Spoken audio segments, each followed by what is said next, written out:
দাঁড়িয়ে আছে, মা ফাতেমা ডাকে, বাবা গো তোমরা দুইজন ডাক দাও গো, দেখি তোমরা ডাক দিলে নি আমার বাবা মাথা উঠায়, আর কত কাঁদবো, 3টা দিন বাবার পার হয়ে গেছে। দুইজন দুই দিকে নানা কইয়া ডাকতেছে, হুসাইন ডাকতেছে, নানা গো দুনিয়ার সব মানুষ বলতে পারো গো নানা, আমি হুসাইন রে কেমনে বইলা গেলা গো না। যে হাসাইন আর হুসাইনের মায়াই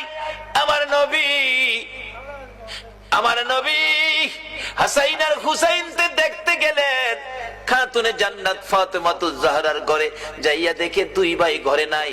ফাতেমার চোখের মধ্যে পানি ঝরতেছে। নবী জিজ্ঞেস করে, ফাতেমারে কেন এইভাবে কান্দো? আমার নাতিরা কই? দুই নাতি না দেখলে আমার শান্তি লাগে না। ফাতেমা বলেন, বাবা গো আমি কাঁদতেছি কোন ব্যথায়? ঘরের পিছনে যাইয়া দেখেন গো বাবা, আজকে 3টা দিন পার হয়ে গেল, আমি ফাতেমার চুলায় আগুন জ্বলে না। আপনার আদরের দুই বাপের ঘরে ব্যথা হলে কোরআনটাকে 5 জনের কাছে শেয়ার করো, আর 5 মিনিট পরে তোমার আইডিটা চেক করো। তুমি সাপোর্টটা ব্যাক না পাও, টিকটক থেকে বিদায় নিব। এলাকাবাসী,